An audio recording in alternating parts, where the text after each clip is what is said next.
कहानी की शुरुआत में हम एक साइंटिस्ट को कोर्ट में देखते हैं जिसका नाम ओपनहाइमर होता है, जिस पर केस चल रहा होता है। और तभी सीन शिफ्ट होता है और कहानी फ्लैशबैक में चली जाती है, जहां हम गवर्नमेंट एसीसी के हेड ऑफिसर लुइस को देखते हैं, जहां हमको पता चलता है कि लुइस ने ओपनहाइमर पर केस किया है। जिसके बाद एक बार फिर से सीन शिफ्ट होता है और हमको प्रेजेंट टाइम का सीन दिखाया जाता है, जहां कोर्ट रूम में कुछ लोग ओपनहाइमर से पूछताछ कर रहे होते हैं, क्योंकि ये वक्त वर्ल्ड वॉर 2 का होता है और 1945 में 6 और 9 अगस्त को हिरोशिमा और नागासाकी पर बॉम्ब गिराए गए थे, जिसमें ओपनहाइमर को दोषी समझा जा रहा होता है। तो अब सवाल ये है कि क्या उनको सिक्योरिटी क्लियरेंस मिल पाएगा, जिस पर ओपनहाइमर अपने बारे में सब कुछ शुरुआत से बताने लगते हैं कि उन्होंने फिजिक्स में पीएचडी जर्मनी से की थी। और तभी कहानी शिफ्ट होती है और हमें उनके कॉलेज का सीन दिखाया जाता है, जहाँ जब टीचर उनको पढ़ा रहे होते हैं तो उनका ध्यान कहीं और होता है। उनके दिमाग में बस एटॉमिक एनर्जी घूम रही होती है। उनका मानना था कि वो एटॉमिक एनर्जी को अंदर से फील कर सकते हैं। ऐसे ही केमिस्ट्री क्लास में एक दिन काम करते वक्त उनसे गलती से एक कांच की बोतल टूट जाती है। टीचर उनको क्लास में रुकने की पनिशमेंट दे देते हैं, पर उसी दिन नील बोर नाम के एक फेमस फिजिसिस्ट का लेक्चर होने वाला था, जिसको ओपनहाइमर मिस नहीं करना चाहता था। पर सजा के चलते उनको आज क्लास में ही रुकना था, जिस वजह से ओपनहाइमर को बेहद गुस्सा आता है। वो अपने टीचर के एप्पल में पॉइजन को इंजेक्ट करके नील बोर के लेक्चर को अटेंड करने के लिए चला जाता है। और जब नील बोर का लेक्चर खत्म होता है तो वो वहाँ बैठी ऑडियंस से ये कहता है कि अगर आपको कोई सवाल है तो आप मुझसे पूछ सकते हैं। जिसपे मौका पाते ही ओपनहाइमर उनसे एक क्वेश्चन पूछता है जो एटॉमिक एनर्जी से रिलेटेड होता है। जिसके अगले ही दिन नील बोर ओपनहाइमर के कॉलेज पहुँच जाता है, जहाँ वो ओपनहाइमर की बहुत तारीफ करते हैं, क्योंकि नील बोर ओपनहाइमर के एटम्स के बारे में नॉलेज और इंटरेस्ट से बहुत ज्यादा प्रभावित हुए थे। साथ ही वो वहाँ ओपनहाइमर से कहते हैं कि तुम्हारा दिमाग बहुत शार्प है, पर तुम्हें अपने थ्योरीज पर और ज्यादा ध्यान देने की जरूरत है। जिधर नील बोर ओपनहाइमर को एक कॉलेज का नाम बताते हुए कहते हैं कि वहाँ तुम्हें लॉरेंस नाम का एक आदमी मिलेगा जो तुम्हारी थ्योरीज में मदद करेगा। जिसके बाद सीन एक बार फिर से शिफ्ट होता है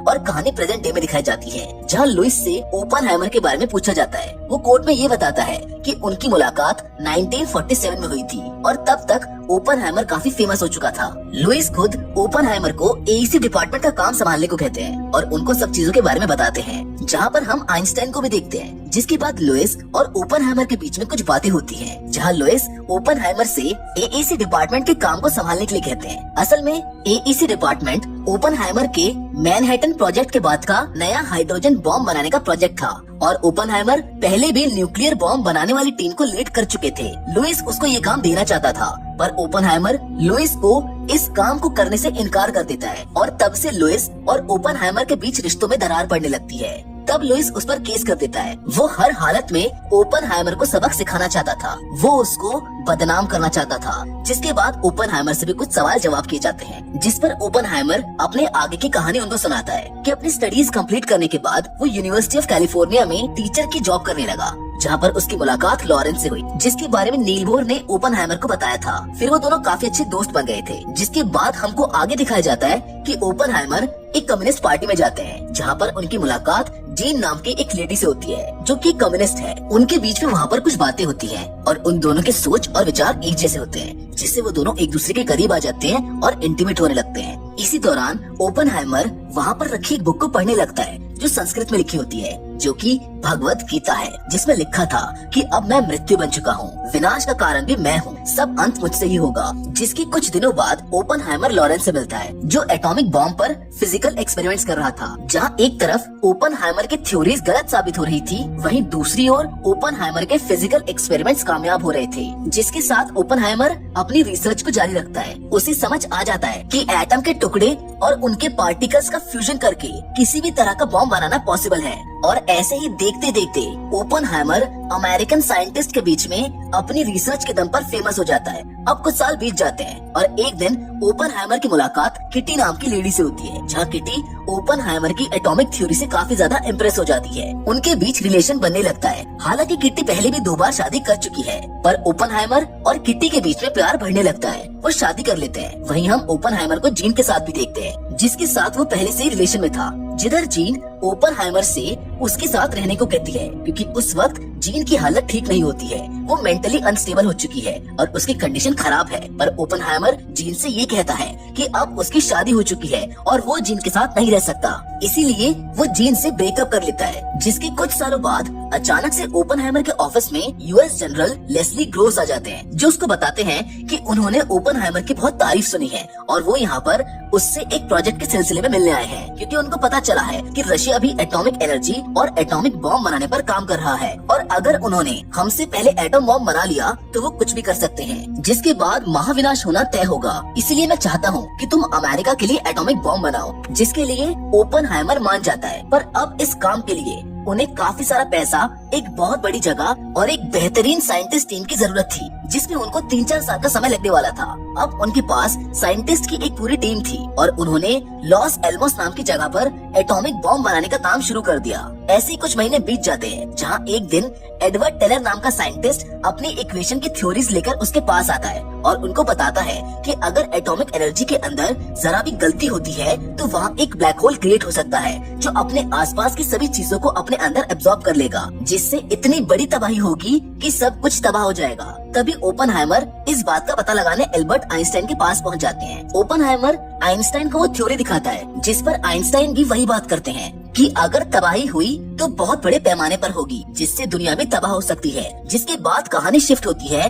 और हमको प्रेजेंट टाइम में कोर्ट का सीन दिखाया जाता है, जहाँ सब बातें कर रहे होते हैं। वहीं पर लेस्ली से ओपनहाइमर के बारे में पूछा जाता है। वो उन्हें बताता है कि ओपनहाइमर अपने देश के प्रति पूरी तरह से वफादार है, जहाँ ओपनहाइमर भी मौजूद होता है। वो उन्हें बताता है कि वो जीन से होटल में मिला करता था जब वो जिंदा थी, पर उसके कम्युनिस्ट होने की वजह से लुइस उसको फंसाना चाहता है। जहाँ वो कोर्ट में ये भी बताता है कि जीन ने उससे आगे भी मिलते रहने का प्रॉमिस मांगा था, पर उसने जीन से कोई प्रॉमिस नहीं किया और वो फिर कभी जीन से नहीं मिला, जिसके बारे में लेस्ली को भी पता चल चुका था, जिसने ओपनहाइमर से कहा था कि जीन से मिलना उसके लिए खतरनाक साबित हो सकता है, क्योंकि जीन एक कम्युनिस्ट विचारधारा को फॉलो करती थी, इसीलिए गवर्नमेंट उसको गद्दार समझती थी। जिसको सुनकर ओपनहाइमर बहुत ज्यादा शॉक्ड हो गया था। जिसके कुछ ही दिनों बाद ओपनहाइमर को खबर मिलती है कि मानसिक हालत खराब होने के कारण जीन सुसाइड कर चुकी है, जिसको सुनकर ओपनहाइमर बहुत ज्यादा दुखी हो गया था। ये समय वो था जब ओपनहाइमर को उसकी वाइफ किटी ने सहारा दिया। ओपनहाइमर अंदर से टूट चुका था,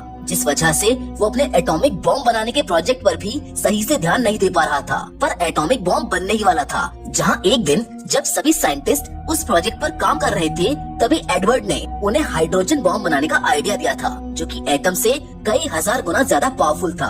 पर कोई भी अभी उसके लिए तैयार नहीं था, लेकिन अपनी रिसर्च और इक्वेशंस के जरिए ओपनहाइमर ये समझ चुके थे कि अगर हमने हाइड्रोजन बॉम्ब बना लिया तो इसके बारे में दूसरे देशों को भी पता चल जाएगा और वो भी इसकी कॉपी करेंगे, जिसके चलते अगर वर्ल्ड वॉर 3 हुई तो पूरी दुनिया तहस नहस हो जाएगी। और अब फाइनली वो समय आ गया था जब उनका एटॉमिक बॉम्ब बनकर रेडी हो चुका था और अब उसकी टेस्टिंग की जाती है, जिससे इतना बड़ा ब्लास्ट होता है कि वहाँ सब कुछ हिलने लगता है, साथ ही उनकी हैट्स तक उड़ जाती हैं, जिसके रिजल्ट से सब लोग बेहद खुश होते हैं, क्योंकि वो अपने प्रोजेक्ट में सक्सेसफुल हो चुके थे। जिसके बाद ये बात प्रेसिडेंट तक पहुंच जाती है और अब ये देखना था कि ये जो बॉम्ब उन्होंने बनाया है ये किस पर गिराया जाएगा, क्योंकि वर्ल्ड वॉर 2 के दौरान अमेरिका और रशिया दोनों ही सुपर पावर्स थी, पर वही जापान भी उनके बीच लड़ रहा था और अमेरिका के सामने सरेंडर नहीं कर रहा था। वहाँ मौजूद ऑफिशियल्स कहते हैं कि उनको इस एटॉमिक बॉम्ब का इस्तेमाल वर्ल्ड वॉर 2 में करना चाहिए। वहीं वो जापान के कुछ सिटीज को पॉइंट आउट करते हैं, जिसमें से वो 2 सिटी हिरोशिमा